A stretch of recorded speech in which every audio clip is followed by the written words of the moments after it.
안녕하세요. 또야사이언스입니다. 중학교 2학년 과학 8단원 첫 번째 시간으로 오늘은 온도와 열 평형에 대해 정리하겠습니다.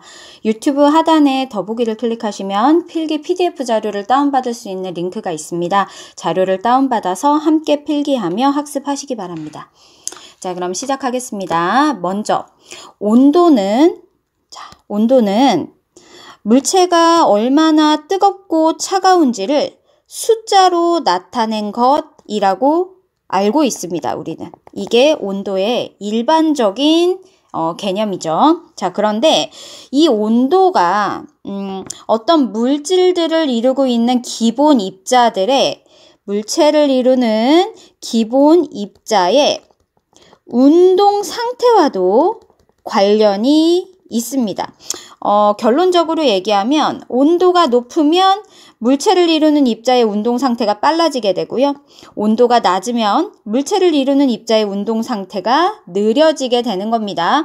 점점 빨라지면 고체였던 것이 액체로, 액체였던 것이 기체로 변하게 되는 것이고요. 점점점 느려지면 반대로 기체가 액체로 되고 액체가 고체로 됩니다. 이러한 상태 변화가 아니다 하더라도 똑같이 고체 상태다 하더라도 온도가 높으면 운동 상태가 빨라지는 거고요. 똑같이 액체다 하더라도 온도가 낮으면 그 입자의 운동 상태가 느려지는 것입니다.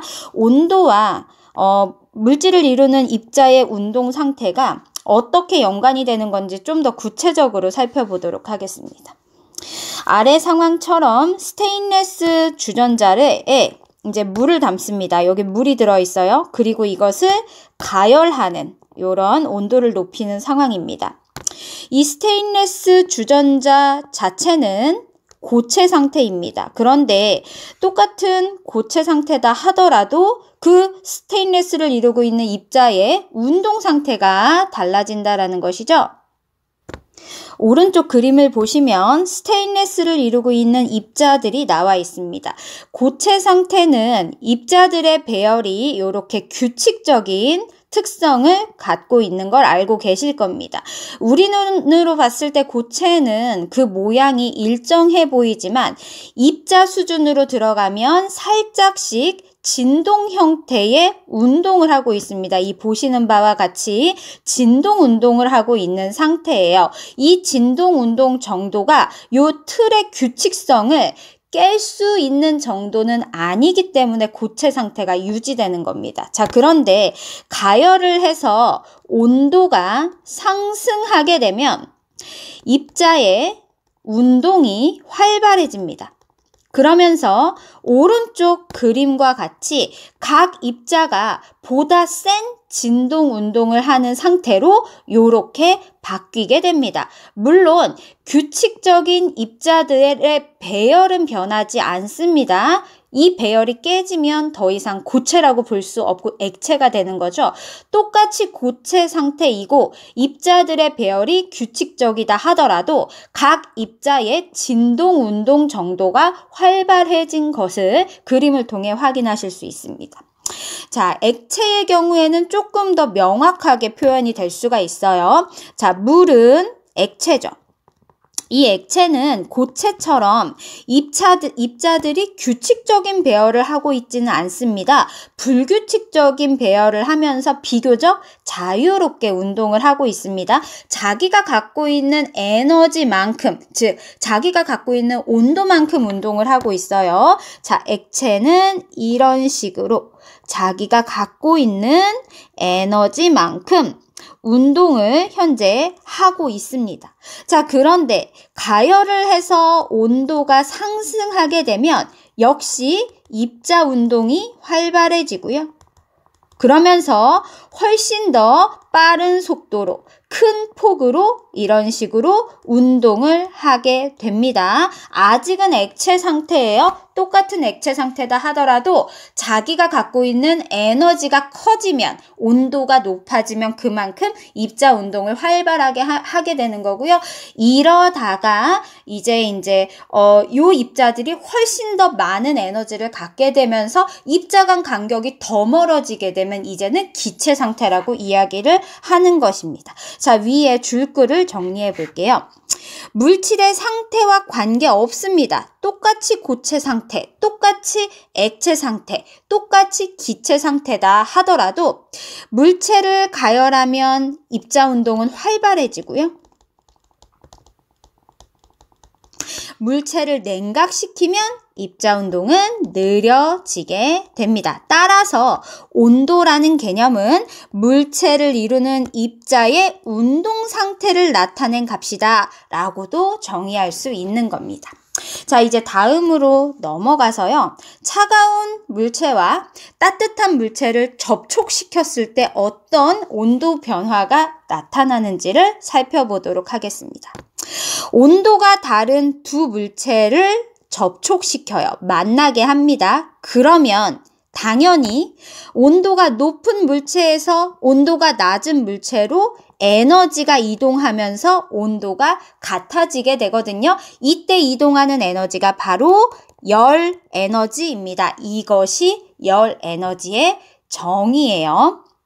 자, 그래서 우리 아래 그림과 같은 실험 장치를 과학실에서 실제로 해서 확인해 볼 수가 있습니다. 넓은 수조에 차가운 물을 집어넣어 이것을 A라고 표기를 할게요.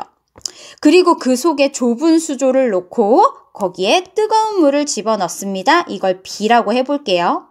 차가운 물과 뜨거운 물에 온도계를 설치한 다음에 온도가 어떻게 변하는지 일정 시간 간격으로 측정을 해서 오른쪽처럼 그래프를 그리는 겁니다. X축은 시간, Y축은 온도, 즉 시간에 따른 온도 변화 그래프를 그려보는 겁니다. 그러면 우리가 쉽게 예상할 수 있죠. 당연히 온도가 높은 물은 온도가 점점 낮아질 것이고요. 온도가 낮은 물은 온도가 반대로 높아지겠죠? 그러다가 일정하게 유지될 것입니다.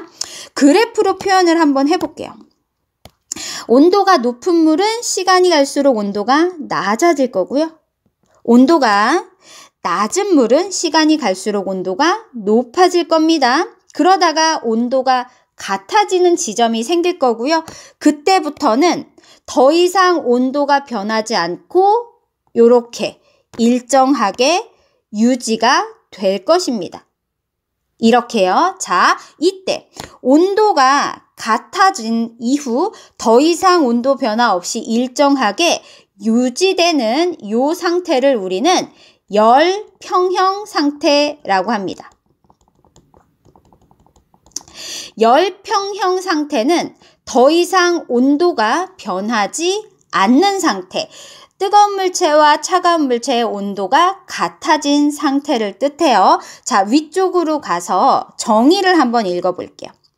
온도가 다른 두 물체를 접촉시키면 온도가 높은 물체에서 낮은 물체로 열이 이동합니다. 그러면서 두 물체의 온도가 같아지게 되는데 이것을 우리는 열평형이라고 합니다. 다시 그래프로 가셔서요, 여러분. 빨간색 그래프는 A와 B 중에 B, 뜨거운 물의 온도 변화 그래프고요. 파란색 그래프는 A, 차가운 물의 온도 변화 그래프이고요. 자, 그 다음에 여기다가 두 가지만 표시해 보겠습니다. 열평형에 도달한 이 지점에서 세로축으로 보조선을 그어서 여기 X축 값 여기 표시해 보세요. 요 값이 의미하는 바는 열평형에 도달한 시간입니다. 열평형에 도달한 시간이 몇 초인지 또는 몇 분인지를 뜻하는 거고요. 그 다음에 요렇게 가로 보조선을 그어서 Y축에 동그라미 쳐주세요. 요 값이 의미하는 바는 열평형 상태의 온도에 해당하는 값입니다. 자, 그런데 중요한 개념, 열평형 상태는 두 물체의 온도가 같아진 상태입니다. 자, 그런데 두 물체의 온도가 같다고 해서 열의 이동이 없다라고 단정 지을 수는 없다는 겁니다. 오른쪽으로 가실게요. 열평형 상태는 더 이상 온도가 변하지 않는 상태입니다. 자, 그런데 온도가 변하지 않는다 하더라도 열의 이동은 있습니다. 단지 양방향으로 이동하는 열의 양이 같을 뿐입니다. 즉, A에서 B로 이동하는 열의 양과 B에서 A로 이동하는 열의 양이 같아서 열의 이동이 없는 것처럼 보일 뿐이지 실제로 열의 이동이 없다고 말해서는 안 됩니다. 단 이렇게는 말할 수 있어요. 열의 순 이동은 없다라고는 표현할 수 있습니다. 다시, 열평형 상태는 온도가 더 이상 변하지 않는 온도가 같아진 상태입니다. 하지만 열의 이동이 없다라는 표현은 틀리고요. 열의 순 이동은 없다라고 표현하셔야 됩니다.